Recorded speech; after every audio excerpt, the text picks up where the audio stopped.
My name is Shané Darby, and I represent the 2nd District of the City of Wilmington.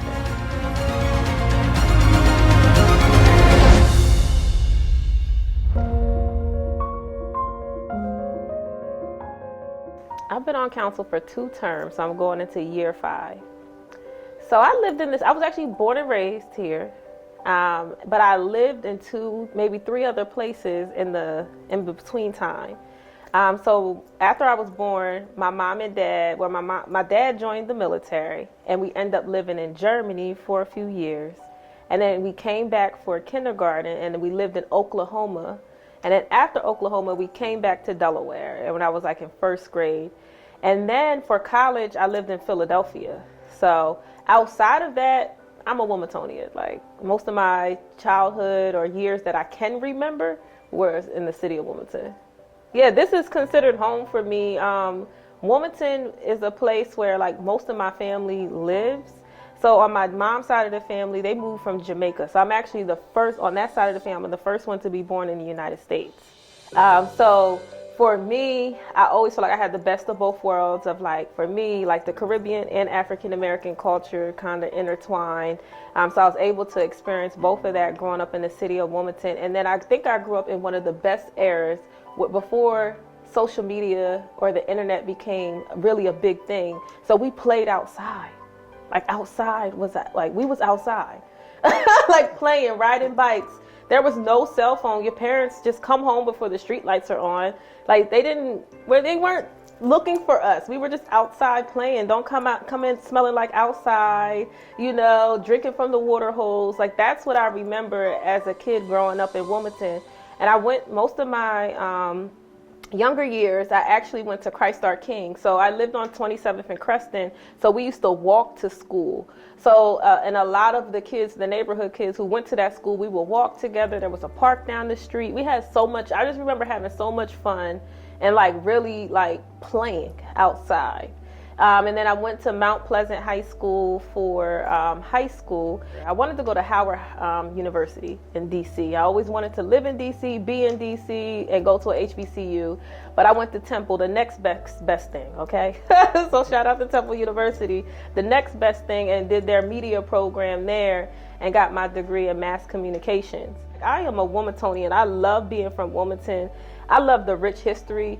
I wish that at a younger age I learned about Wilmington's history. No one taught me that. I didn't learn that until like as an adult, like after returning and coming back to Wilmington, how rich Wilmington history is and how it had impact on the nation, on globally on certain things. I wanted to be a part of my community, but I was dealing with my own life stuff, right? But when I felt like I was coming back into myself, I started joining things like Network Delaware. I bought a house. I became a part of my civic association.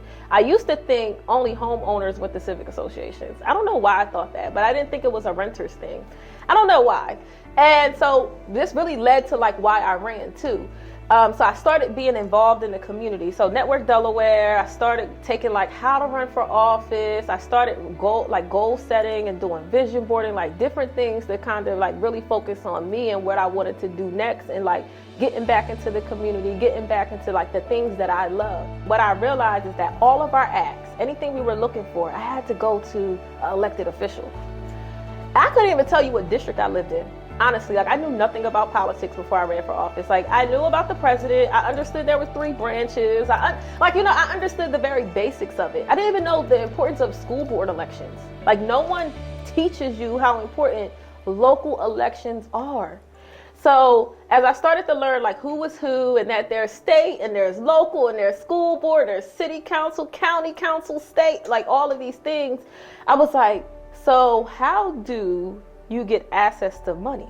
You become the person in that seat, right? And another thing that I realized, because I moved back to the same neighborhood I grew up in where I bought my house, what I realized too is that there was this new thing when I moved back, a downtown. The downtown was new and different, and there was a riverfront. There wasn't a riverfront when I left. So I was like, what? All this investment is happening on this side of town, but where I see where my neighborhood was, it was falling apart. And I was like, so what's the investment happening on this side of town over north side? It was not a lot of investment, like little to none happening. Like the Market Street on this side of town was falling apart. It was a lot of vacant buildings. It was a lot of vacant homes. And I'm sitting here thinking, who's making these decisions? So, and I realized it's elected officials who make those decisions, where money goes, where you invest. So that's why I was like, I need to be in those seats. And I think that when a lot of people see me, I'm younger than most city council people. I'm a single mom. I like a lot of things I think people don't expect or see for a city council person. And I want other people who look like me, who have similar background story to me, to know that they can do this, right? So I think representation matters. And beyond representation, it's like, how do I walk into spaces and make sure that I'm always remembering my community? Like, that is so key to me and important. Like, I'm always going back to, how am I holding space for the community I come from, and the community who is the least heard? Legacy. So when I think of the legacy I want to leave, when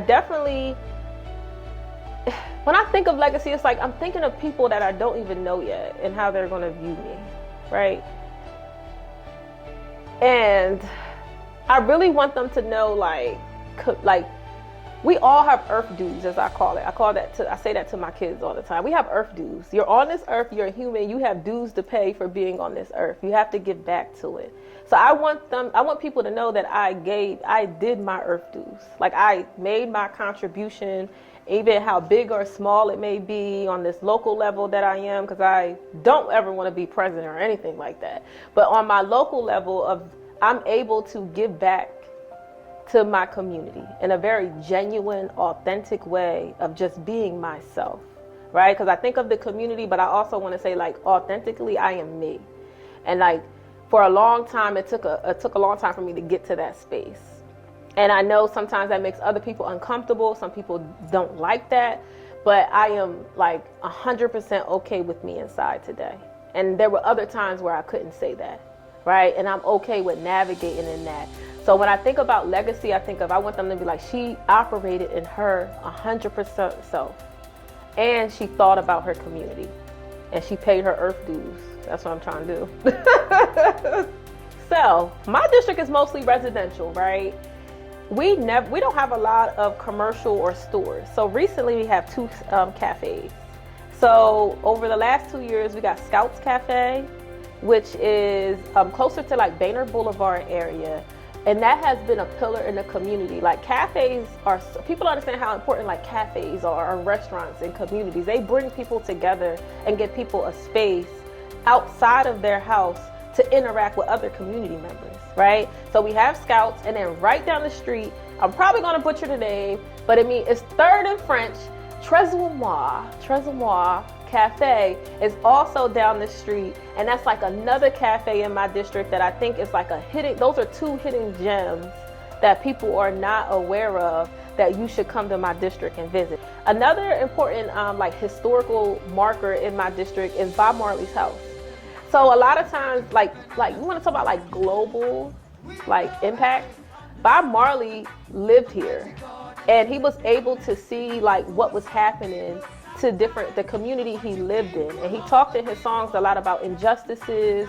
He talked a lot about like poverty and different things that he saw and witnessed. And like, Wilmington was a part of like his aesthetic and who he was as a person, because he lived here. He lived right off of 23rd and Market, which had some of the highest poverty rates in that area, and experienced a lot of injustices or inequalities in regards to investment. And he witnessed that and saw that. And like, the people here in Wilmington have to understand that we are who we are because of our environment, and that impacts how we think and perspective, and that Wilmington has some sort of impact on his thoughts and perspective. And then he's Jamaican, so shout out to the Jamaican side, But we have small things like Tennis Rock House, Humanities Kitchen, who work with youth on tutoring, cooking food, music classes. Like, we have very, like, I call them gems. They're like small gems that a lot of people don't know about because they're not huge.